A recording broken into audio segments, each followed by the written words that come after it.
also egregiously mishandled classified information, and in so doing destroyed highly sensitive, highly effective foreign intelligence operations by telling the Russians about them. That U.S. intelligence decided that President Trump might burn America's best source inside the Russian government. I dare you to do it. In fact, I double dog dare you to do it. You can have your impeachment and deny it too. That's why you won't pass that resolution. Freedom is back in style. Welcome to the revolution. Yeah, we're coming to your city. Gonna play our guitars and sing you a country song. Sean Hannity. The new Sean Hannity Show. More behind-the-scenes information on breaking news and more bold, inspired solutions for America. All right, glad you're with us. We're loaded up with news today. I mean, loaded up. We got a lot, big time, deep state news that we are going to go over with a fine-tooth comb. And this is big news. And I want you to pay very close attention, and this is probably the beginning of many things to come. I would be shocked. Now, I don't know what's going to happen because I don't know. I'm not in charge of whether or not grand juries are put together. I'm not in charge of whether or not that people think it's met the criminal standard. I just know if I did it, or if any of you in this audience did it, that we'd be in deep, deep trouble. None of you would get away with what Hillary Clinton did. I'm telling you all right now. And if you don't believe me, remember, Linda, when this caused such a controversy, when I said, yeah, go ahead, go out there and you try that. Good luck to you. You know, you delete your subpoenaed emails. You acid wash your hard drive. You beat up your devices with hammers and remove SIM cards, all after a subpoena. Good luck to you. You go try that. And the sad part is Hillary is making fun of it today while in Europe. At an art exhibit, she's like, oh, look, I found my emails in this art exhibit. Oh, let's alert the GOP. And she's putting all this stuff on Twitter. And I'm like, oh, is this funny to you? I'm like, we have people in jail for far, far less things. And you think this is funny? This is so funny. You're going to tweet about it? That's nice. I'm just chilling in Cedar Rapids. Well, the problem, I guess there's a recent study. I don't let go when there's an injustice.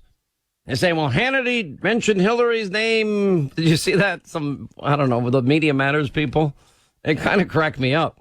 The Hannity archives. They went through like 3 years of Hannity. How many times did he mention Hillary? I'm like, well, I messed up because I should be on this every day because no other American would ever get away with what she's gotten away with so far. But to me, the premeditated fraud committed against the court, yeah, those FISA warrants, the evidence is incontrovertible, overwhelming, compelling. Anything less than a conclusion that they were obtained illegally would shock me. If they were obtained illegally, that means people probably committed illegal acts. I know that if any of us ever lied if we were warned, we're about to go before a judge, and on multiple, Greg Jarrett's counted 4. I think I have 2 or 3 instances where I know for a fact that I remember. It gets a little hard and complicated sometimes to keep this all straight. But the number of times the DOJ was warned about, and the FBI was warned that the dossier was unverified and Steele had an agenda and Hillary paid for it, the Russian dossier, which nobody in the media seems to care. They only care about Russian interference if it's Donald Trump. Amazing, the opposite thing happened, and they just ignore the biggest abuse of power scandal in history. That's why they are a mob, and that's why they are dishonest, and the American people now know it. If we were wrong as much as them, I can promise you, I would not be on the air today. They would have gone for me in every step of the way. How many times, Linda, do you know of instances where we had a story and we held back? Even though we did have verification, authentic, to sourcing and more. And we just waited and waited for the right time to make sure we got everything right. I'm also concerned that I'm hearing these stories that there might be a dump of all these documents at once, which I don't think the American people could possibly absorb. I don't know why they don't, put out, okay, on this is what you need to know. If you want to pay attention to it, pay attention to it. But anyway, so what's happening today is the Justice Department is now rejected. This is big. appeals by the attorneys for the fired interim FBI director, the deputy FBI director under James Comey, Andrew McCabe, who had urged the Department of Justice to refrain from seeking an indictment against him for allegedly lying to internal investigators over a disclosure of information to a reporter back in late 2016. According to ABC News, source close to McCabe's legal team said they received the following email from the Justice Department Thursday. It read, "The department rejected your appeal of the United States Attorney's Office decision in this manner. Any further inquiries should be directed to the U.S. Attorney's Office." Another source familiar with the matter confirms the appeal was rejected. Now, that would mean that if there is a grand jury, sources tell me there likely is, convened in Washington, D.C., that this will be brought up before the grand jury. Get before a grand jury, it's not good because you don't ever get to hear the defense's side, in fairness to McCabe. It's just the way the system works. I don't like that system, but that's the way the system is. You know, defense doesn't get to say anything, just whether or not there's enough cause to issue an indictment. That's all you get out of that. And usually that is a huge upper hand for prosecutors, hence the phrase, you can indict a ham sandwich. You can. It's absolutely true. And if you have prosecutorial abuse, let's say like Andrew Weissman, that guy, or in the General Flynn case, which I am so glad Sidney Powell, I wish I could spend a show just reading the motions she's filing. They're devastating. It's been a brutal week for the deep state. And I mean, she is all over them for what is withholding exculpatory evidence and prosecutorial misconduct. Now, the case should be thrown out for prosecutorial misconduct. Now, the judge in that case is actually investigating, prosecutorial misconduct. But anyway, so McCabe, that basically, let me spell it out. That paves the way for McCabe to be indicted, maybe even as early as next week. Just telling you how the system works. Now, I will say, and I'm going to be fair here, because anybody that serves their country in the FBI, I want to be super, super sure. Now, we read the IG report. It was damning. I mean, it was breathtaking, to be honest, and frankly, worse on Comey. How Comey has skated through all of this so far has been a miracle. If he skates through the IG report on FISA, we might as well just give up. That means that there's two justice systems, one for them and the powerful and the mighty and the Hillarys and the Comeys of the world, and one for the rest of us, the little people, I guess, as some people say. Anyway, and Sidney Powell's case, now if she gets her way, we're going to get a treasure trove of these Russian hoax documents, evidence that will expose a lot of this deep state corruption throughout the highest levels of the Justice Department and the FBI. That would then be made public very soon.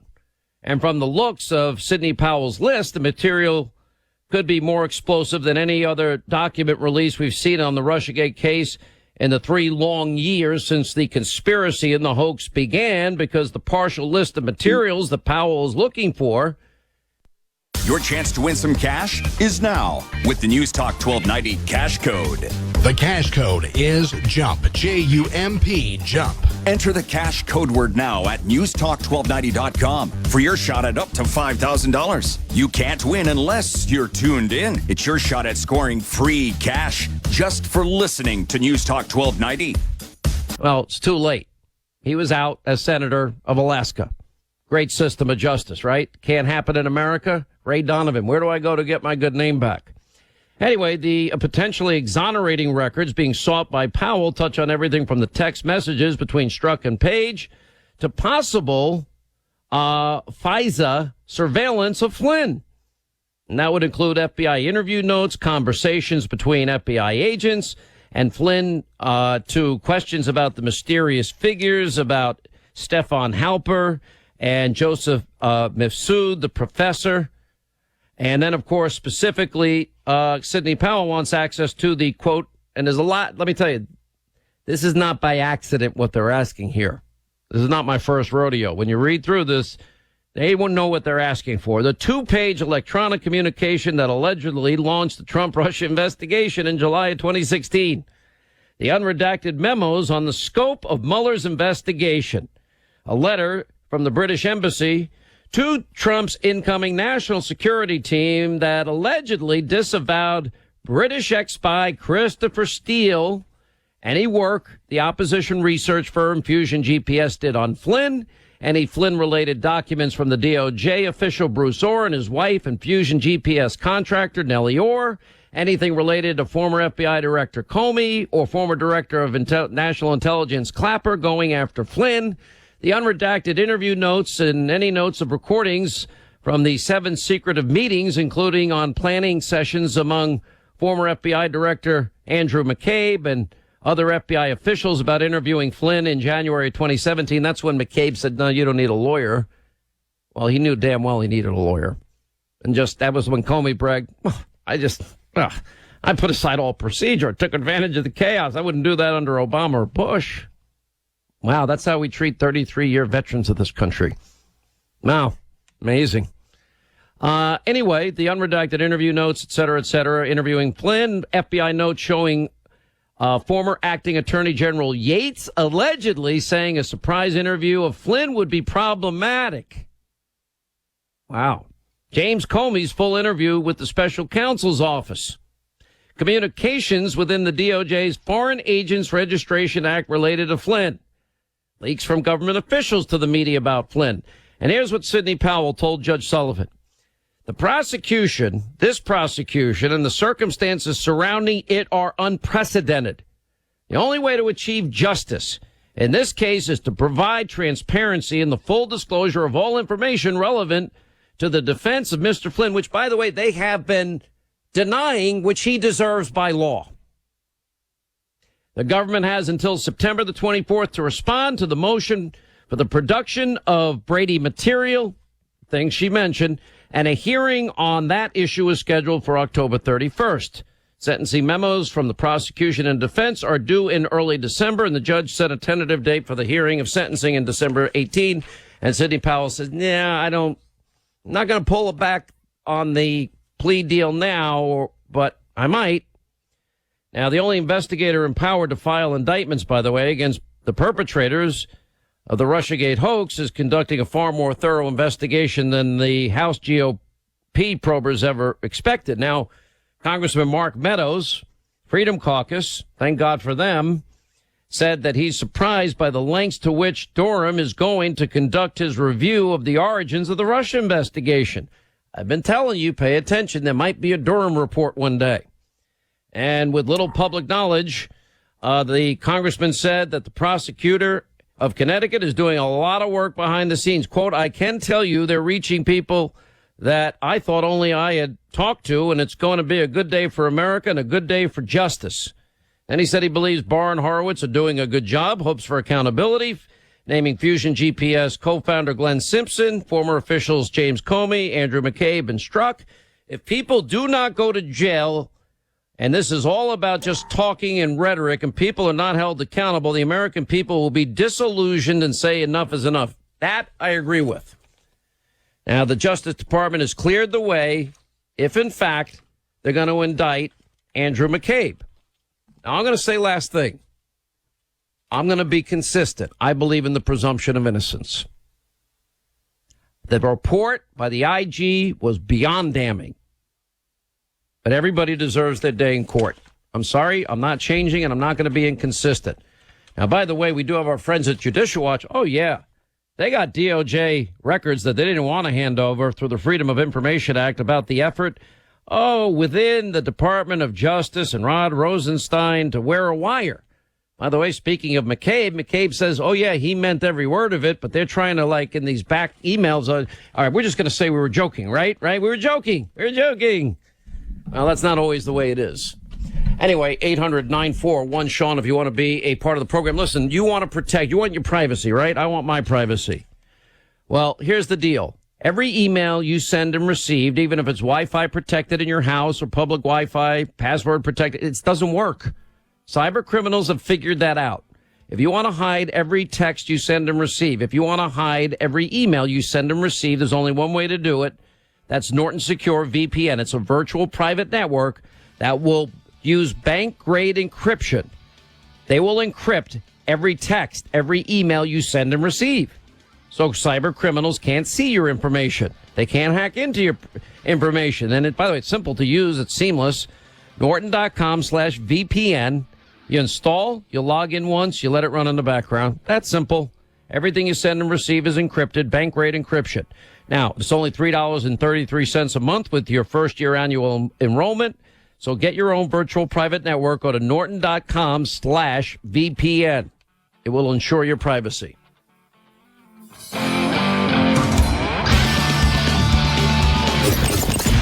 Hannity Watch. Keeping an eye on Chuck and Nancy and their minions. Sean Hannity.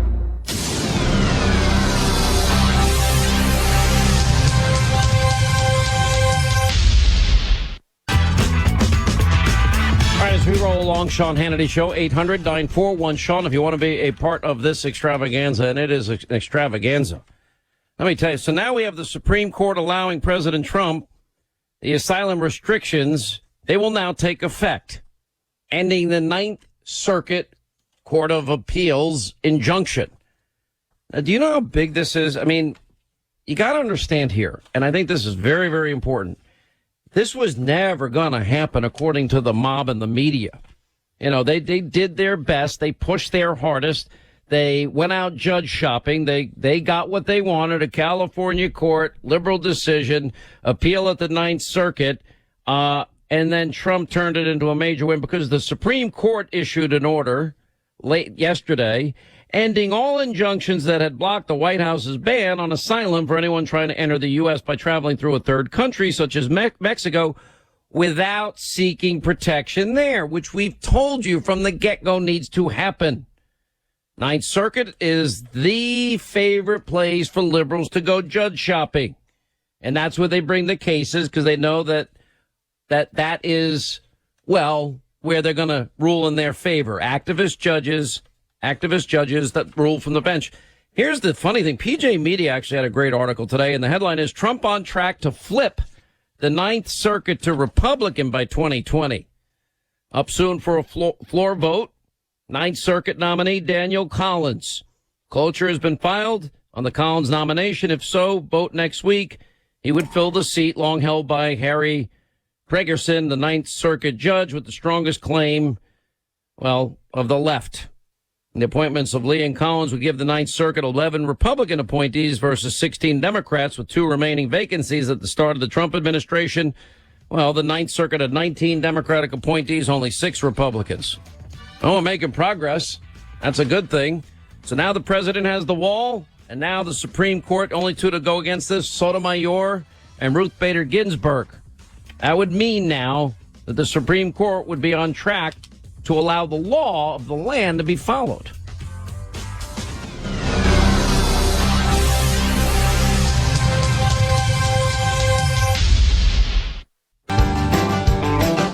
You won't hear the mainstream press talking about this stuff. Sean Hannity is on the radio. All right, 25 till the top of the hour, 800-941-SEAN if you want to be a part of this extravaganza. So another big win for the president. Supreme Court allows the Trump administration to enforce the toughest restrictions yet on asylum requests. Now, we've been telling you all along that the law says that if you pass through, not that that means anything to anybody, that if you pass through one country on your way to get asylum into the U.S., you first have to apply for asylum over there as you're passing through one country, 2 countries. And if they then don't grant you asylum, or for any reason you're not granted, but you still want, you can apply here. But America cannot absorb the world's population. I know everybody wants to come here. By the way, I really, my heart goes out to people that want to come here. But the world is evil and the world is dangerous. And yesterday we had a reminder of how bad things can get and how bad things were 18 years ago yesterday. And what we're asking for is that you come here and you respect our laws and sovereignty and borders, and that you follow the process, and that we have a chance to vet you, make sure you don't have ties or a history of things that might bring harm to the American people, and that you want to come here for all the right reasons to take advantage of the things we probably as Americans take for granted every day. but you have to do it legally. I don't think it's too much to ask. And I think also the condition that if you come here, well, you can come here, but it's very important that you be able to take care of yourself because Americans cannot afford to pay the criminal justice cost, the education cost, health care costs. That doesn't work. That's not going to work for anybody. This was interesting from Real Clear Politics I saw. Democrats divide us by race. Trump expands the economic pie. That's the headline of this article by an opinion writer there. And I'm just looking at this. I'm saying, yeah, 86% of the new jobs in this country have gone to African Americans, Hispanic Americans, Asian Americans, and women in the workplace. And I know that every 2-4 years, my speech, we get the same Republicans elected, crosses are going to burn. It's like my father was killed all over again. They won't put you all back in chains and on and on and on. And to me, I think, it's not good for the country to keep dividing the country this way.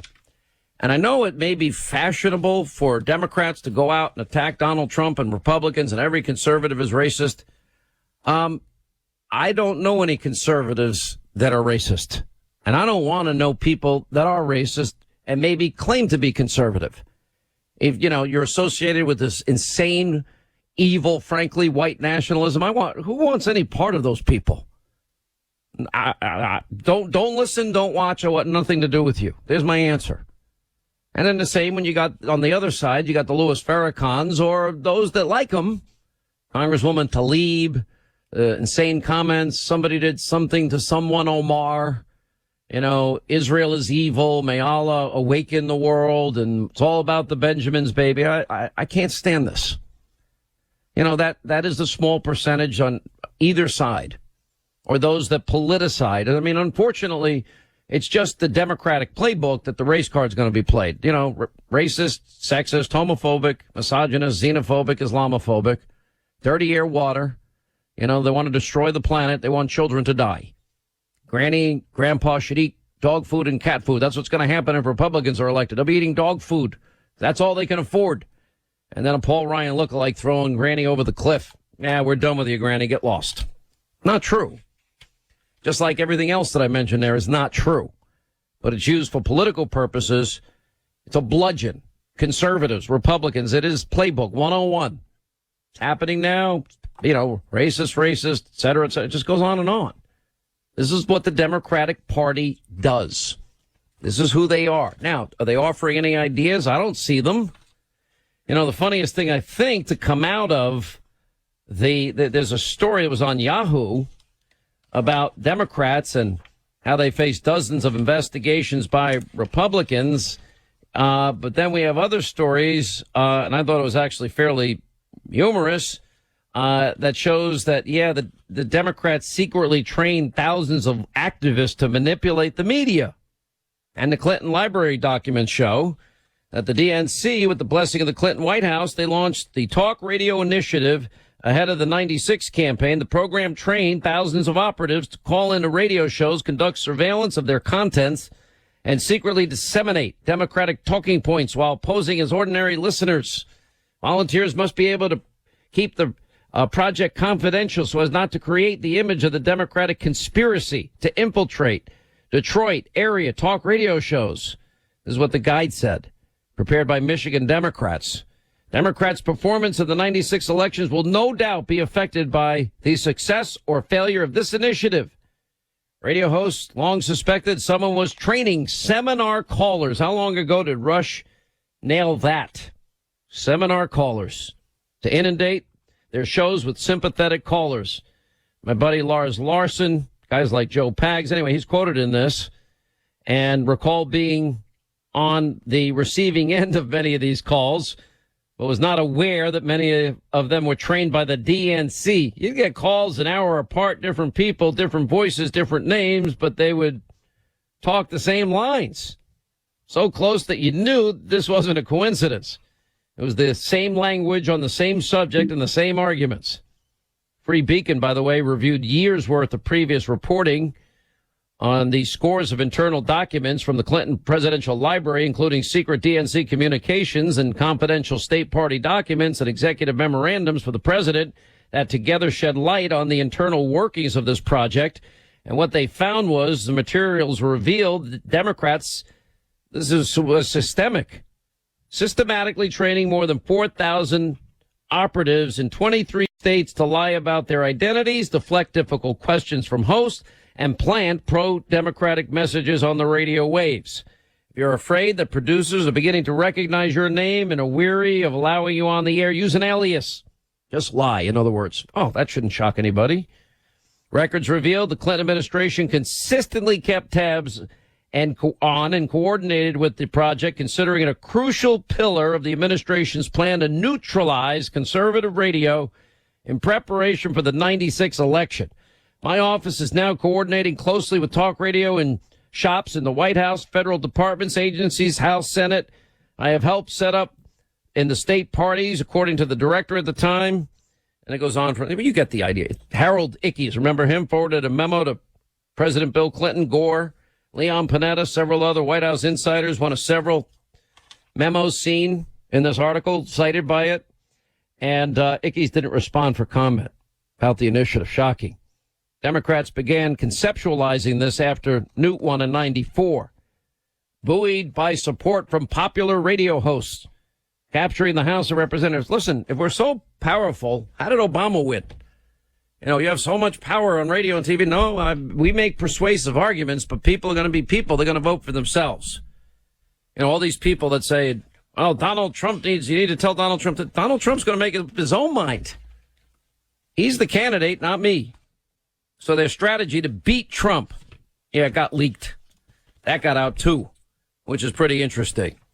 The DNC research team has mined thousands of lawsuits from 50 states as part of a massive new trove on President Trump that will be weaponized through polls, reporters, and key battleground states, Axios writes. Oh, very interesting. In other words, this is now for this election. I'm bringing you up to speed here. Other details. A source familiar said the document will likely find its way to local reporters, groups, Democrats in battleground states, as Trump diverts funds from the military to pay for his border wall. The DNC has examples of what farmers and truckers say they feel about Trump's tariffs, the way he trashed American wheat, and how the GOP tax law hurt truckers. They've combed through local articles, monitored local cable interviews with residents in states like Iowa, Minnesota, Michigan, Arizona, Colorado, Florida, Texas, to find these folks who are being hurt by Trump's policies. You know what this is, right? This is 1984. They've already filed thousands of Freedom of Information Act requests to get more information on the president. You know, they go over 20 Democratic operatives. They meet. They strategize. Tom Perez is asking campaign officials to define the president in the states he won, not his bigotry or awfulness, one source said. Prosecute the case that he's bad at his job. He's hurting people in real ways. So the problem is the facts and the truth on that. Let's go to Youngstown, Ohio. We have everything he said, what he promised in 2016. Maybe it's that bridge that will be fixed. Let's see, promises kept. Let's look. Judges, largest tax cut in history, biggest deregulation ever in history. Then we got trade deals, Canada, Mexico, Japan, Western European allies. NATO's paying more. He got the money for the wall. He did it without your help. Nancy Pelosi's mad. She couldn't stop him. And yeah, he wiped out ISIS in Syria. But let's not, why waste a lot of time on details? And he did it without sending in the troops on the ground, which is a bad idea. Now, we have establishment media outlets like the Washington Post disputing a study that linked President Trump's campaign rallies to a spike in hate crimes. Remember, this came up yesterday on fake news CNN. But they've yet to cover a second study that debunked the first one. Whoopsie daisy. Who would have done that? Wow. Anyway, this is in the Daily Caller. Done great work, the Daily Caller. They've really come around. They're doing phenomenal work. First study, which 3 Texas University professors conducted, said counties that hosted Trump rallies in 2016 saw a 226% spike in hate crimes compared to places that didn't host Trump rallies. Harvard University researchers found the political scientists had gotten it wrong when they tried to replicate the study. Study is wrong, yet journalists ran with it anyway. Harvard researchers Matthew Lilly and Brian Wheaton wrote, in terms of, they wrote it in Reason magazine, a libertarian magazine. Establishment media outlets spread the first study's conclusions, but have largely ignored the second. Oh, why would they want to tell the truth? New York Post had a piece on fake news CNN today because Mike Pompeo this week called CNN's reporting materially inaccurate. Of course, they were chastised by the CIA. They're lying reporting there, and then they coupled up with conspiracy TV, MSNBC News, and they went forward. Let's basically give the name and address of the guy that we had to extract from Russia because of the media, not because of Trump. Unbelievable. CNN was better off when it devoted round-the-clock coverage to missing planes, black holes, and human excrement overflowing on cruise ships. Now the network is just a series of embarrassments. CNN blared the exclusive that the U.S. intelligence made the decision to extract a spy that had been working within the Russian government because officials believed his cover was compromised by Trump, repeatedly mishandling classified intelligence. Yeah, Jim Sciutto. Oh, that he used to work for Obama. He's their chief national security correspondent. I'm Jim Sciutto at Fake News CNN. Reporting. This is CNN. Yeah, everybody denied it, and then what they found out is actually the media caused that, and even the New York Times and Washington Post obliterated the CNN narrative. New York Times, it wasn't Trump, but the heightened media scrutiny on Russia following the 2016 election that caused the concern for the spy safety. Oh, the fake news media did it. But don't worry, you can turn on CNN on any Sunday, and there's Humpty Dumpty. And you could have guests on that say, oh, you know, Trump has killed millions more than Mao and Stalin and Hitler combined. And when he's actually asked about it, I think my IFB, that's the thing that we have in our ears on TV, which is the most annoying thing on the face of the earth. Yeah, that's where he would have heard it. But, you know, I guess that's just okay. And then fake news, you know, you have Roswell, Rachel Maddow. I mean, it's unbelievable. Lies, hoaxes, propaganda, misinformation, conspiracy theories, and they get away with it. They never apologize. They never correct. They never say they're wrong. They just go on to the next thing. You know, Russia, impeachment, and collusion. You know, it goes from there. Stormy, liar, pants on fire. You know, then it goes from there. Racist. Now we'll go back to all of them. That's what Jerry Nadler has planned. We're going to go after everything. It's going to be, yeah, we're starting impeachment proceedings on what? Well, on all of everything. Impeach. By the way, it isn't going to happen. Let me tell you what this is. This is to generate the base is passion. Let me tell you what they won't tell you. They're lying to even their liberal base.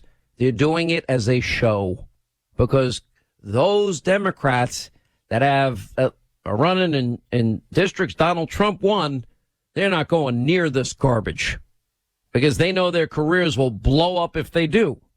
So they're going to do their little show vote. They're going to have their little show hearings, and it's all a lie.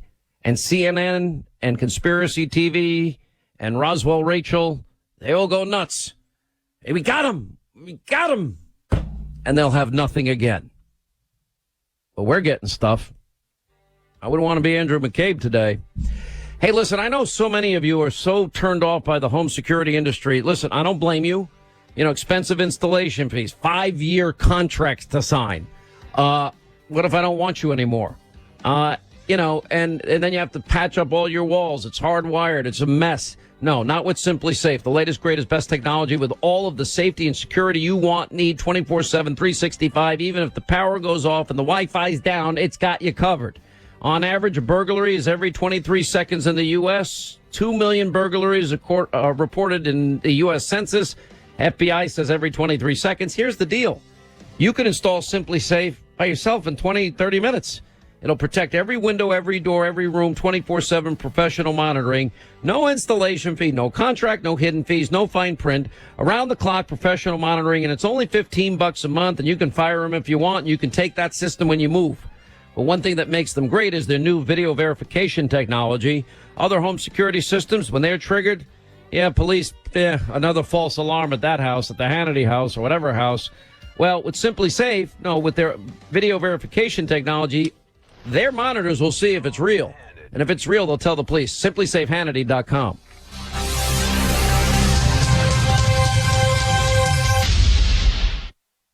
All right, when we come back, Senator Tim Scott and Judicial Watch Tim Fitton and Greg Jarrett.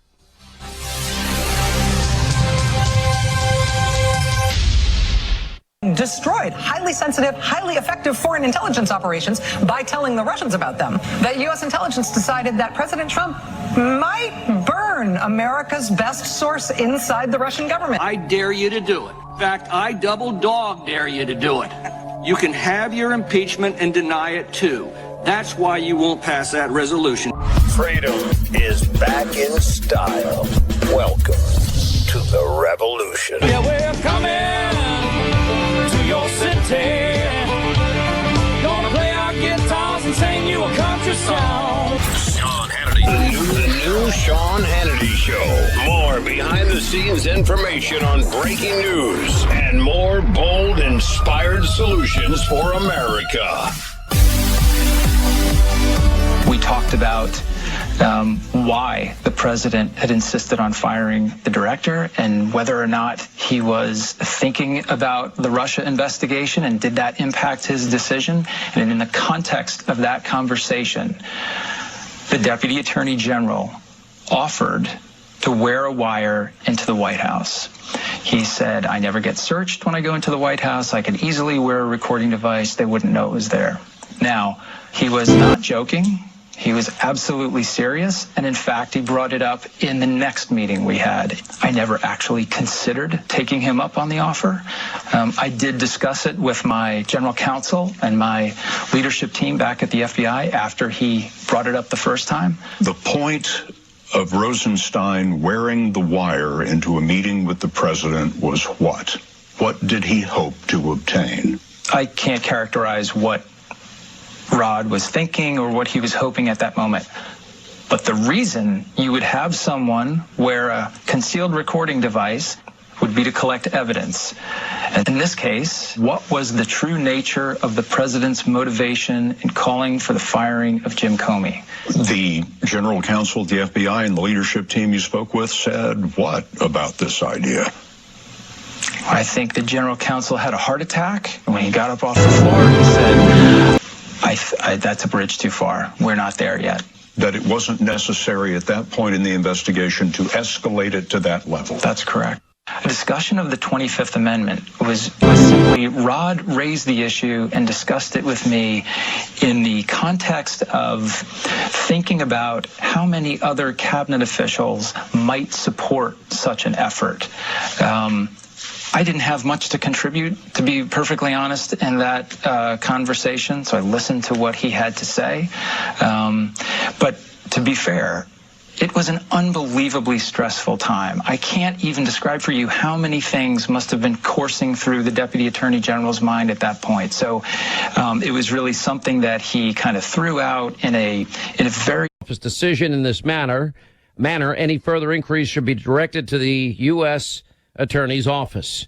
Joining us now, this is a huge development on both fronts. Judicial Watch President Tom Fitton and Greg Jarrett, Fox News legal analyst, are waiting the now sequel in his series now to his first best-selling book, #1 best-selling book. This book is coming out. When is it coming out, Greg? Witch Hunt. October 8th comes out. You can pre-order it now.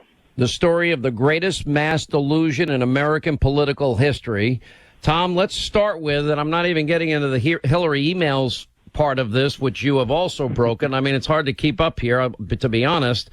But let's get into the issue of the 25th Amendment and wearing a wire and Rod Rosenstein. And there you have Andrew McCabe saying, oh, no, he was serious.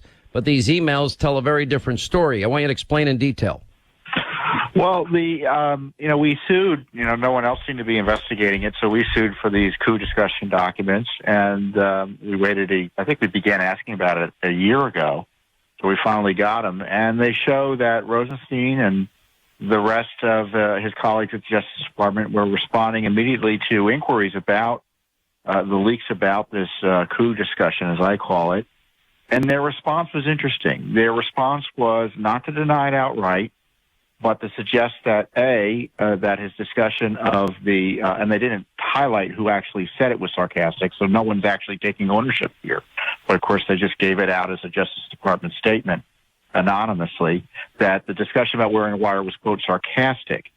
Now, the discussion about the 25th Amendment is essentially confirmed in the documents. The initial draft of the document says that he had no dealings with the president, suggesting that the 25th Amendment, invoking the 25th Amendment would be appropriate. Then it's edited down to say he had no personal dealings with the president. And, to me, that is a non-categorical denial, a non-denial denial. And there's another key email where Rod Rosenstein writes that he's hoped that they hope that they're being successful and that reporters are having difficulty finding anybody to comment about things. It all just confirms, and I think McCabe's testimony or his information as presented, I think on 60 Minutes, I heard, seems pretty credible in light of this response. Well, I mean, what's happened is what I said for a long time. Now all these figures, you got Comey, he's at odds with Clapper and Brennan, although they all tried now. I think they're all beginning to try to unite, but save themselves. They're all pointing at each other. And in this case, you got McCabe saying, no, Rod Rosenstein did this, this, and this. It's predictable. But I think the emails will speak for themselves. Let me get Greg Jarrett's subjective opinion. You read the Judicial Watch Freedom of Information Act request and what we got out of that. I believed that it was real. What did you think? Oh, absolutely. I mean, Rosenstein, through these documents we now see, working furiously to contain the fallout when the truth of what he had done was broken in the news. At first, he tries to conceal it by shutting down any comments or confirmation. And then he issues a carefully crafted non-denial denial. It was a clever misdirection and deflection. And at the same time, he then suggests through an anonymous source that, I was merely being sarcastic. I interviewed the president because Rosenstein had raced over to the White House, wanted to meet with the president. They eventually met on Air Force One. And here's what the president told me about the meeting with Rosenstein. He said that Rosenstein gave him, two separate stories, only one of which could be true. And the president, concluded that, he was lying.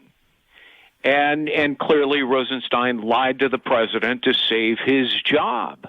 But Rosenstein's problem was it wasn't sarcastic because there were two percipient witnesses and a secondary witness, all three of whom said he was absolutely sincere and serious about wearing a wire, recruiting cabinet members to overthrow the President of the United States. It's really quite shocking. And then at the same time, in an act of retribution, he appoints a special counsel in violation of federal regulations, and he gets called out on it.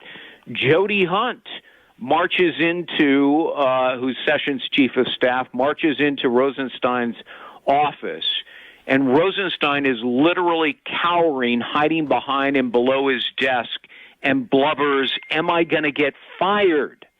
And Hunt replied, "What you did was despicable and unprofessional." All of this is recounted in my new book coming out.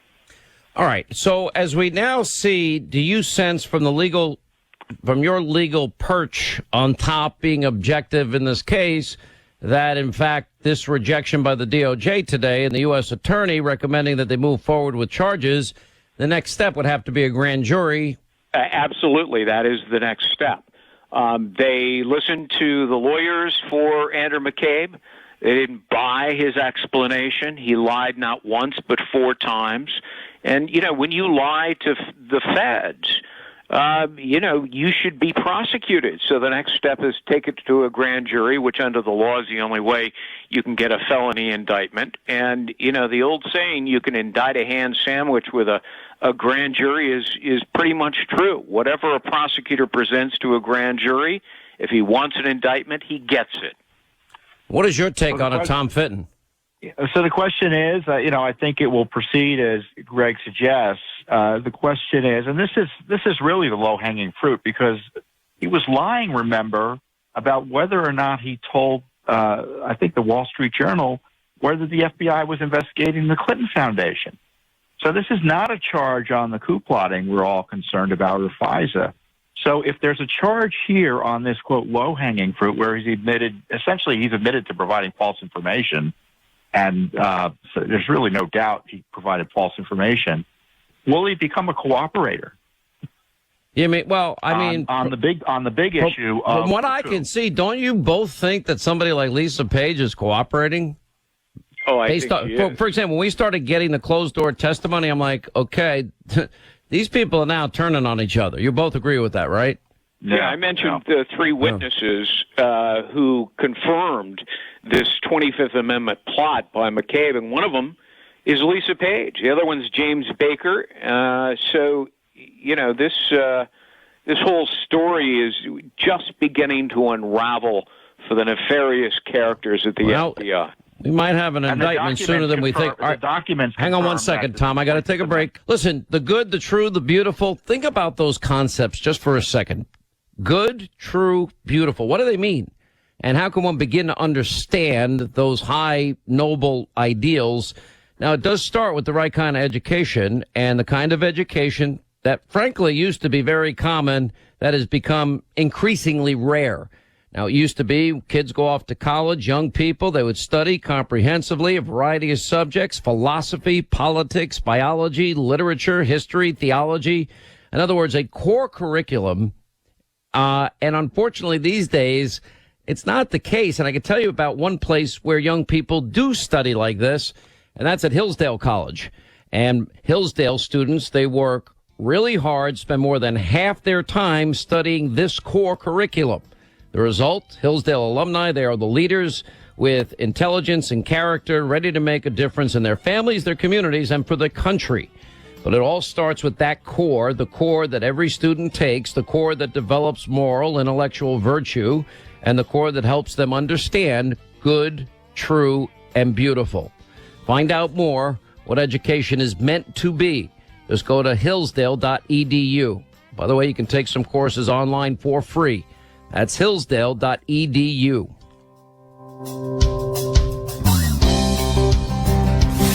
Looking for fake news? You won't find it here.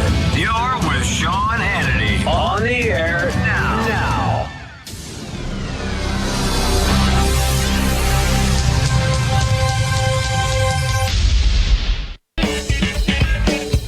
Let not your heart be troubled. Join Sean's Army on Twitter, where we get back to conservative values. I'm Calvin Phillips with Campus Reform. Today we're in Alexandria Ocasio-Cortez's congressional district talking to her supporters about democratic socialism. Is it any different from regular socialism? And who's going to pay for all this free stuff? Let's see what they have to say. Alexandria Ocasio-Cortez, just elected, 28 years old, self-proclaimed democratic socialist, which has a lot of people talking. What are your views on her so far? I've heard only positive things. We love her. Yeah, we do love her. I voted for her because I'm from Queens. It was great, and it's a breath of fresh air, and I hope it follows through into November. I like her spirit, and that she's very different. People tend to freak out when they hear the word socialism, applied to anything. And why do you think that is? I think there's this old way of thinking about it. What do you think the government should be subsidizing? So her platform includes free health care, college tuition, the minimum living wage. Housing is a human right. Are those things that you think the government should be providing for people? Absolutely. Are those things that you would support? Yes, it is. Are those all things that you would support the government subsidizing? 100%. Or I feel like everyone should have free education and health care. How are we going to pay for those? Oh, God. Us, I guess. Yeah. Who, in your mind, should pay for all of the free things? All of the free things? Well, some of it should come from taxes, but the government should pay for it. But the government is funded by taxes. Yeah. I don't know where the money would come from, but they can figure it out. Okay. More taxes on the rich people. Yeah, for sure, man. Like, they can afford it. Tax corporations, let's tax the 1% and find a way to support a living wage. The people with a good idea and a good reason to spend their tax money wouldn't mind actually paying more taxes. There are so many of these countries out there that are employing a lot more socialism in their government and into their politics, and they're doing really well. So, is Venezuela doing that? Ooh, I don't know too much about Venezuela, honey. I think they need to. I mean, are they still communist right now? So they're technically socialist. Okay. Look at other countries. It works. Like other countries, you pay higher taxes, but your government takes care of you. So when you see the social system failing in Venezuela, does that concern you? I mean, Yes. Obviously. My family's Cuban, and like I've seen the downfall of like extreme leftism, but also like I see how it like boosts the community, and like it has its up and downs, and I think we can definitely learn from history on that terms. Our country needs change, and if it has to be on the opposite side, on the extreme polar opposite side, maybe it's what we need. Privatized healthcare is a huge issue, and if it was a government-funded thing, that would be, when there aren't... Do you think the government would run it more efficiently? In a perfect world, sure. I'm liberal. I don't know exactly like where I stand, but I know like democratic socialist is better than conservative. It's just better than, it's the better option. In what way? When I think of it, I just think of like more open-minded people that aren't like as economically conserved. All right, that was from our friends at Campus Reform. Glad you're with us. 24 now till the top of the hour. 800-941-SEAN if you want to be a part of this extravaganza. It's been a while since we had him on the program. I considered him since day one a good friend. I've gotten to meet him a number of times. He's the quieter senator from the great state of South Carolina, but he's doing an amazing job and a solid voice of conservatism. And really polling extraordinarily well in his state because he's very focused on the people of South Carolina, as any good politician should be, focus on your constituents. Anyway, Senator Tim Scott is back with us. How are you, sir? I'm doing fantastic, Sean. Thanks for having me back. All right, I just need to ask. I mean, we have to like pull teeth to get you on the program. All we have to say is, Lindsay, what time? And it's that easy. But that's by design. You don't want to do a million interviews. Yeah, I've chosen to spend more time in South Carolina than I have on the national stage. But I watched you and Trey Gowdy. I saw that chemistry between the two guys. I said, by the way, how great was that? Well, here's the deal. So let me tell everybody the backstory. So Jason Chaffetz, who left Congress, now works at Fox News. He's a friend and a colleague. I love him dearly. Every time he would host for me, he'd have Trey Gowdy on. Every time we'd ask Trey Gowdy to come on when I was hosting, he wouldn't come on. Now, the reason he gave is, well, the studio's like 2 hours from my house. I'm like, well, if you can go for Jason, well, what's up with that? And I kind of did give him a hard time, didn't I? You gave him such a hard time that when I spoke with Trey, he said, Tim, I love Sean Hannity. I'm going to prove it by going on his show so often that he gets tired of seeing my face. I'm like, well, at least he won't get tired of your haircut. No, nobody. Every time it changes every time. I mean, it's so true. When Trey Gowdy's on his game and he's being that prosecutor. Now, he was a prosecutor. I don't think he ever lost a single case that he tried, did he? Undefeated, and I think he had 8 death row cases, and he was 8-0 even during the death row cases. You can catch him on Court TV where he's trying murder cases. He is absolutely quintessential when it comes to a prosecutor in a courtroom. We miss him in Congress. America gets to see him on your show. That's good news. Well, I got to tell you, no, he's a good guy. We're living in pretty amazing times. Let me ask you overall, we're now heading into a campaign season. 2020, there's a lot at stake. For me, this is about freedom versus state-run everything. And the Green New Deal, it's anywhere between $2 trillion and $16 trillion that these candidates want to spend. Yes. I think that the president, when it comes to tax cuts, when it comes to deregulation, when it comes to judges, when it comes to, he got the border wall money as he promised that he's building it, and trade deals with Japan and Canada and Mexico and our Western European allies. NATO's paying more. He's battling it out with China now. ISIS in Syria is gone, and we have record low unemployment for every demographic group in the country. Thank God, because that's our family. We need to be prosperous. But he seems to be there's this psychotic rage against him. How do you analyze that? Analyze the campaign and, what your interactions with him are like. Well, I'll tell you, let me tell you, one of the more important stories of knowing the president as simply Donald Trump. My mother's birthday was in February. I talked to Mick Mulvaney and said, I'd love for the president to send my mother a little card. My mother's birthday, he picks up the telephone and calls her and has a 10-minute conversation on her birthday. And if you were in the car looking at her face, you would not believe, A, she was talking to the President of the United States, and B, that he took the time to just give her a call because he knew it was important to me. Now, all I asked for was a letter. And so that tells you who he is as a person. If you want to see what he's doing as the President of the United States, it is impossible, absolutely unequivocally impossible to argue with his results economically. Let me give you a couple important facts. African American unemployment is the lowest it's ever been in the history of the country, but it's never been under 6%. Today it's at 5.5%. Hispanic unemployment, 4.2%. Asian unemployment, under 3%. America's unemployment, 3.7%. But more important than the unemployment rate is the pace of increase of wages for the poorest of Americans.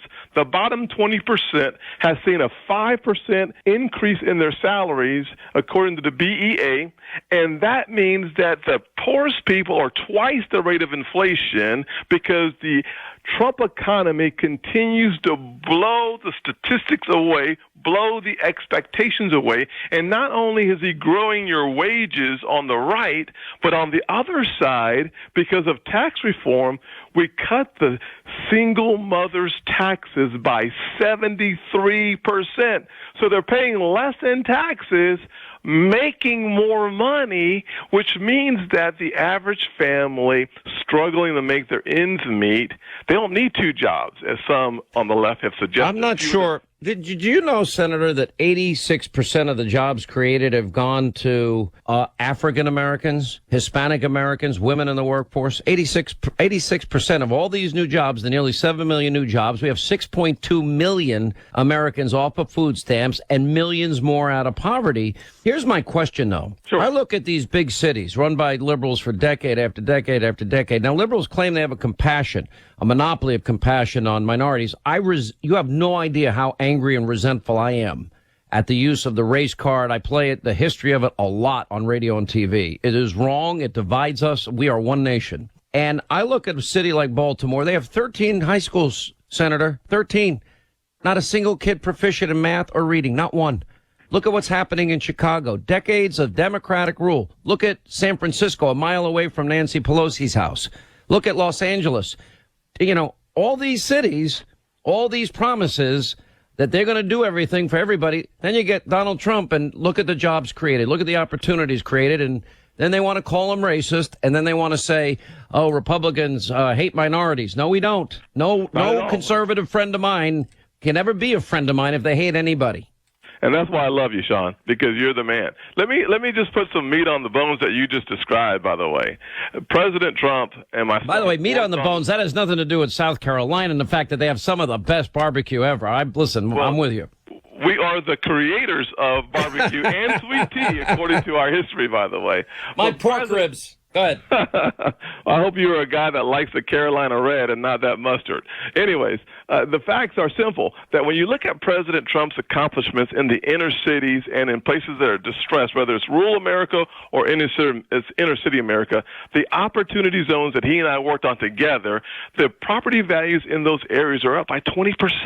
The facts are that the employment opportunities have had an 8% increase, and that means that the kids who are looking for a job in their own neighborhoods now, they have a chance to have more jobs and higher wages because President Trump did not want an uneven recovery in this economy. He wanted to make sure that we had an economic recovery with no one left out, and so we included in the tax reform opportunity zones that are today bringing $30 billion, not from the government, but from job creators in the private sector to be deployed in the poorest, distressed communities where the average poverty rate is 27%. The president has not only done that, but the first time in the history of Congress, we saw the historically black colleges and universities, their presidents and chancellors come to Washington, D.C. was under this administration when the two of us invited them to have a conversation about how to improve the output from those schools. The president had them at the White House. The first time we saw sickle cell anemia, that is a disease, a rare blood disease impacting almost exclusively African Americans, passed so that we'll have more research under President Donald Trump. The first time we had a chance to see the economic recovery percolate in places where we haven't even had a conversation. President Trump. When we look at the disaster recoveries. All right, we got to take a break. Stay right there. Senator Tim Scott is with us. Top of the hour news roundup, information overload. Yes, 2020 battles. Jonathan Gillum, Danielle McLaughlin. It's President Trump that is helping to lead the way. So his prospects are stronger than they've ever been, in my opinion. I'm going to have to commandeer you and Gowdy and take you both to Hall Steakhouse in South Carolina, which is like the best place in the world. Count me in. Tommy Hall's a good man. Yeah, he is. Turns out that a major way to pair speakers, printers, and numerous other third-party devices with your smartphone or computer, Alexa, play Hannity.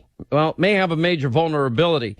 Yeah, security researchers have now revealed hackers can access Bluetooth to not only listen in on data being sent between two devices, but it can secretly alter it as well.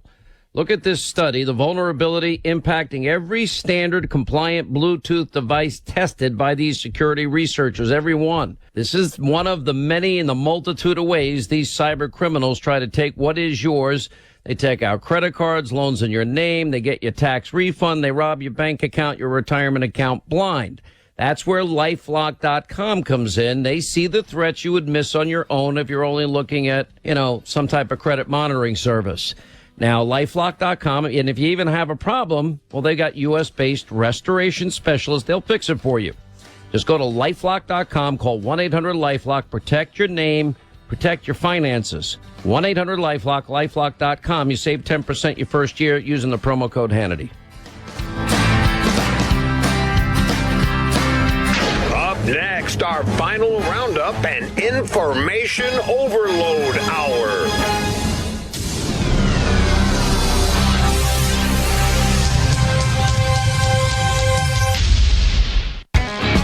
All right, as we continue, Senator Tim Scott is with us from South Carolina. I'm listening to you, Senator, and I'm thinking, all right, now Zogby, with all of these improvements, Zogby is now saying, well, the president has gone up 20 percentage points in his latest poll among African Americans, Hispanic Americans. And look, I don't believe in identity politics. We're all Americans. But if you look at those numbers, it's dramatic. If he got 15%, not 20, it would be a game changer in the country. Absolutely.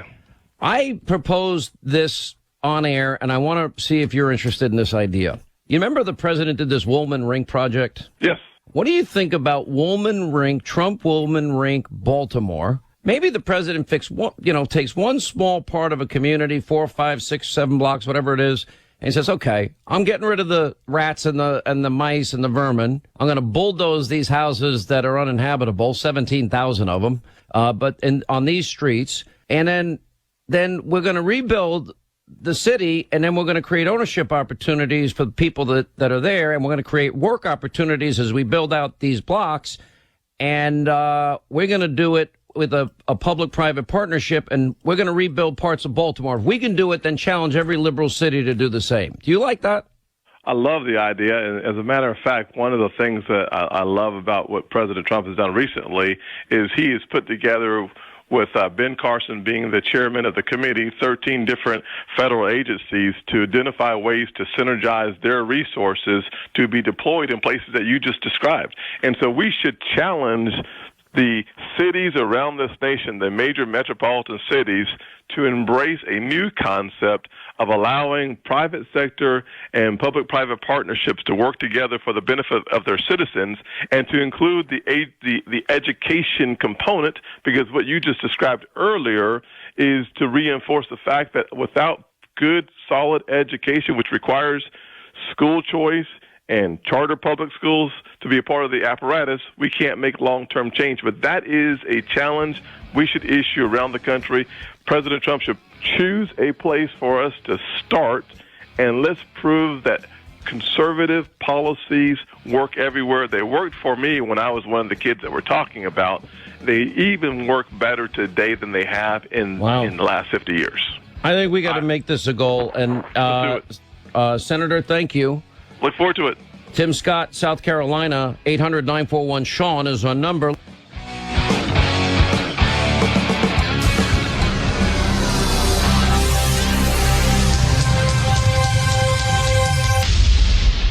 U.S. intelligence decided that President Trump might burn America's best source inside the Russian government. I dare you to do it. In fact, I double dog dare you to do it. You can have your impeachment and deny it too. That's why you won't pass that resolution. Freedom is back in style. Welcome to the revolution. Yeah, we're coming to your city. Gonna play our guitars and sing you a country song. Sean Hannity. The new Sean Hannity Show. More behind-the-scenes information on breaking news and more bold, inspired solutions for America.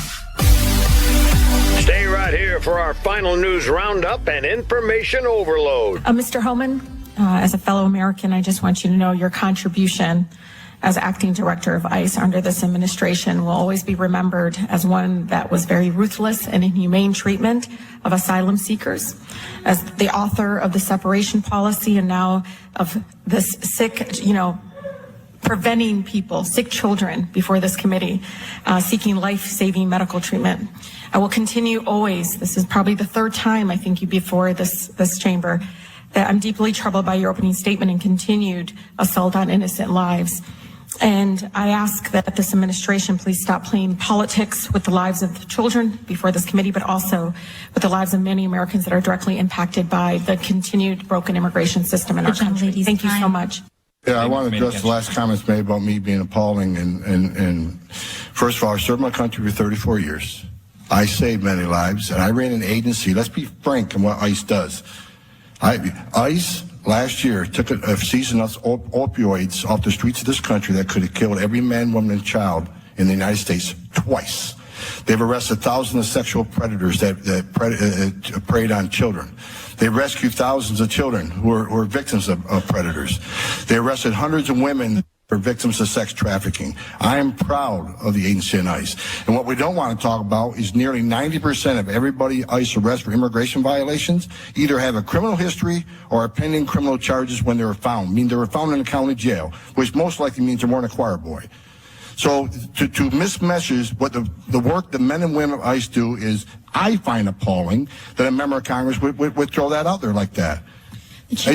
In my 34 years, I've never seen such hate toward a law enforcement agency in my life that you want to abolish them rather doing your job and legislate. Mr. Homan, your if time they don't like expired. it, legislate. You can't. Mr. Homan, according to the rules of this committee, of enacting laws. Mr. Homan, your time is expired. The chair now recognizes Ms. Hill. If I can respond to the earlier remark from Wasserman Schultz, I forgot more about this issue than you ever know. So if you say my testimony is inaccurate, is wrong. Everything I said here is accurate. Bottom line, if you want to go toe-to-toe, I'm here. I'm here in my own time to speak to the American people about what's false I'm sure and what's happy fact. to go toe-to-toe with you, Mr. Homan. Well, I'm happy to do here. that any day. But you got to let me respond to your question rather than I didn't dropping a ask you a bomb and running away. All right, there you have, Congresswoman Tlaib is back telling the former ICE director Homan, a guy that has served this country, protect and serve this country, that you'll be remembered for being ruthless and inhumane. Well, he didn't pass the laws of this country, number one. And number two, we've sent Griff Jenkins down, Congresswoman Tlaib, and, the comparisons the squad makes to detention centers being, like Nazi concentration camps. If you want to talk about your chance to win some cash is now with the News Talk 1290 Cash Code. The cash code is JUMP, J-U-M-P, JUMP. Enter the cash code word now at newstalk1290.com for your shot at up to $5,000. You can't win unless you're tuned in. It's your shot at scoring free cash just for listening to News Talk 1290. and an agency in my life. Good for him. And telling Debbie Wasserman Schultz he's forgotten more than she'll ever know about immigration. That's a fact, too. Anyway, here to battle this out in the latest in 2020, Jonathan Gillum and Danielle McLaughlin. Thank you both for being with us. Danielle McLaughlin, who knows more about the reality of the borders than, let's see, if you look at the detention centers, when we sent Griff Jenkins down, they have a soccer field, they have rec facilities, they have televisions, they have telephones, they've got beds, blankets, pillows. They've got, let's see, other accommodations. They got showers, hot and running cold water, and privacy. And they also have, baby formula and diapers and doctors on staff to take care of any one of the people that are being detained because they entered this country illegally. Do you in any way see that as anything comparable to a Nazi concentration camp? No, I mean, I actually really reject the notion that you should be using words like Nazi and Hitler when we're talking about what is happening. That's not to say that what is happening at our southern border is particularly, I think, in line with the values of the American people. We are separating children from their mothers and fathers in a way that we've never done. And as a parent, I cannot imagine my 10-month-old being taken from me because I cross the border illegally in search of a better life. I know what they're doing is illegal, but this administration is criminalizing. Excuse me. Wait a minute. This administration, is obeying the laws of the land. And the president legally now is building the wall because he changed tactics and he won. And now the Supreme Court is allowing President Trump's asylum restrictions to take effect, which ended the Ninth Circuit injunctions. The president now has slowly but surely chipped away at enforcing the laws of the land. And we had the court decision last week, Jonathan, and that court decision basically saying, if you go to these other countries first, you can't apply for asylum here unless you applied for asylum there, which has always been the law of the land. That's called effective solutions guiding your policy, Sean. Daniel, you, the left, you got to realize that policy cannot dictate what's effective. What's effective has to dictate policy. And I can guarantee you, Danielle, if you're with your children, and I know you would never do this, but if you're with your children and you commit a crime, guess what's going to happen? You're going to be separated from your children, and you're going to be arrested, and they're going to find somebody to watch your kids for you. Right, or there'll be a issue to the state until they figure it out. It's the same exact thing. What's the difference in somebody coming across the border where they have known pedophiles, human smugglers, women carrying babies across that don't belong to them just so they can get across? And sometimes those babies are actually being smuggled. Those children are being smuggled for sex trafficking. So this whole nonsense about moms being separated from their babies is ridiculous because the very nature of what's happening down there says that you must, from an ethical standpoint and a law enforcement protection standpoint, separate these people from these children until you figure it out. And I'll tell you one thing about that soundbite. That was one of the most inspirational soundbites from the former director and one of the most insulting soundbites by AOC. And you know, the truth is, you know what separates AOC from Antifa? About 16,000 votes. That's it. Her whole platform is the same as those terrorists. And this guy comes up there with 34 years of experience, and they drop soundbite bombs on him, and then they don't let him respond. I applaud him for what he did. They should be given no respect. Danielle? Well, I do agree that ICE performs enough speeding or, selling drugs and going to prison, and these people who are crossing the border with their children. Here is the difference. Under U.S. law, you can seek asylum in this country. It does not matter whether you cross legally or illegally. Maybe you want to change that, but that law still has to be changed. These people who cross the border are able, under our law, for economic reasons. Asylum. They can seek it. They might not get it, but they can seek it. Their children are being taken from them. ICE is not Danielle, helping these children. They are losing their children. You don't know that. We do know that. There have been children who have been adopted because they've been separated from their parents. The children aren't being taken from them. They're being separated while the process plays out. You want to show up to this country. Forever. There are instances, one in San Diego, a woman lost her children. The child was taken from her. The child was adopted out. The child was adopted out. Is this who we are? Is this who we are? This is not who we are. I know we have to have borders. We don't know. What is the rest of the story? I don't know the story. What's the rest of the story? Was she a felon? Did she go to jail? What happened? No. Do we know the rest of that story? We know from reporting that ICE and the folks at the border are not tracking the children. There. Until I see an ICE, and from lawyers who are going down there, down there representing people in asylum hearings, and we have reporting from the ground. This is happening. These are not facts that are in dispute. I agree with you that we need borders, but this is not the way to do it. I need to see a government document before I could ever trust anything. You can't trust anything, a report coming from a leftist attorney down there. You can't trust that. How could you trust that? Why? So somebody who goes down, does pro bono work for a child who is unrepresented is automatically a leftist. You have no idea of their political ideology. They're going down there to represent people because it's the right thing to do, because these people need help. I agree there are drug mules. I agree that there are gangs. I don't disagree with you on the real threat that there is at the border. Why are we not prosecuting and going after visa overstayers? Nearly a million a year. There's something going on at the border, and it's inhumane. I've gone after those people, but those are the people that secrete themselves into society, and you got to go find them. It's not like you just say, all right, let's go get all the drug dealers. All right, let's call them up, and they're going to come here. That's not the way it works. These people, though, do show up at the border. They play their games, and then the other part of this we're not even talking about are these people that are helping them get here, and then they get their children taken away because some of these people, I would guarantee it, don't even know what's going to happen to them when they get here. They're being paid to be here, shipped to be here, and they get here, and then they have to go through the process. And that's the way the process unfolds for our protection and for those kids' protection and for their protection. There are other ways of doing this. So one example, and I've talked about this on the show before. So there were pilot programs during the Obama administration. So in fairness, there were some separations under the Obama administration where there was a determination made that the children were being threatened. There was a threat to the children. For example, there was one instance where their father crossed the border with drugs, or there's some sort of prior criminal conviction where that person, that parent, actually already has issues with the U.S. legal system. So there were some separations on a very small scale. But now every family is getting separated. That's not the way to do it. Obama era, listen. Can I finish this? Oh, just let me finish this piece about the program. They were community-based programs where parents, mothers, fathers, children were kept together. The rate of those people showing up to immigration court was in the high 90s. It worked. It was a small scale, but it worked. It was community-based. There was support in the community. And if these people didn't get asylum, they were obviously sent back to where they came from. But what we're doing is inhumane. There are women who are breastfeeding whose children are being taken. We need borders. I know we need borders, but this is not the way to do it.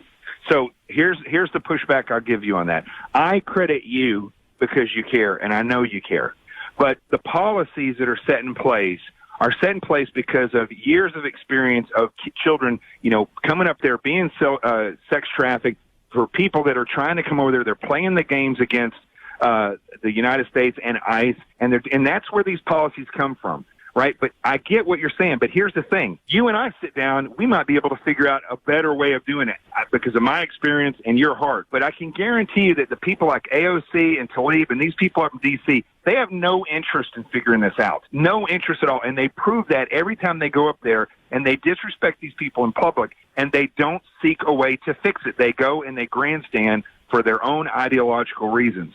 And I don't disagree that there's an enormous amount of politicking going on both sides, and we have not been able to get under Obama, under Trump. Show me where the right has politics is. Well, why have we not had bipartisan immigration reform? We've never been able to do it because there are some things that the right won't budge on and there are some things that the left won't budge on. I think most Americans want some kind of a solution. They want clarity. They want to know what are the rules. They want a way of deporting the people who are not meant to be here, and they want to understand, for example, the children who are born here, whether there's a way that they can somehow get some legal status. But if the right budges, here's the problem. Here's the problem. If the right budgets an inch on anything, The left takes a mile and they do it for their own benefit, not for the benefit of those children, not for the benefit of safety of those officers. That's the problem. There is no middle road when it comes to the left. And so what happens is people on the right don't want to budge. They don't want to work to figure this out. And the fact is, it's not as bad as it's been inflamed to be. The whole gist of this is that those people wouldn't be coming here if they weren't assisted in coming here. I worked as a SEAL in Central South America. You don't just travel up 6 countries or 5 countries through some of the most dangerous territory in the world on your own in 2 weeks. You just don't do that. Those people have nothing. They're being paid and shipped to get there to cause the problem.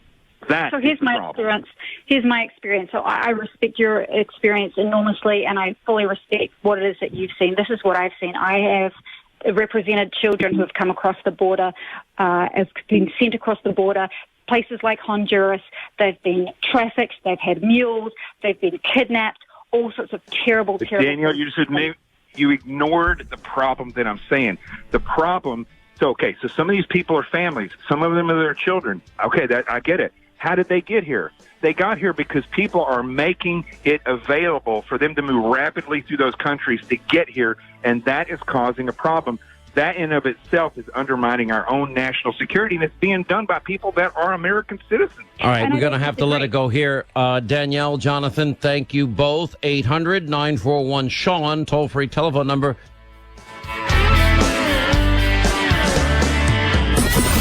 Still not sick of winning. Making America great again. Sean Hannity's on the air right now.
RCA Victor Television.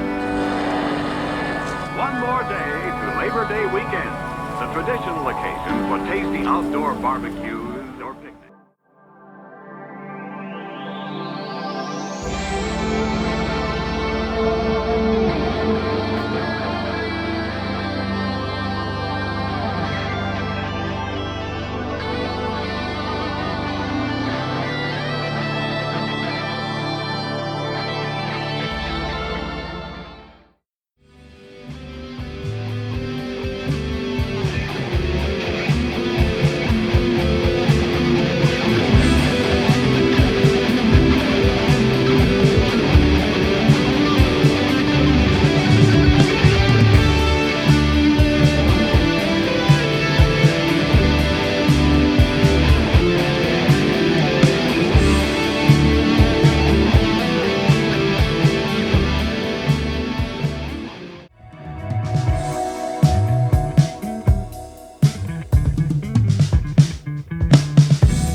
enemies who are between me and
Times Square, 42nd Street. Transfer is available. 1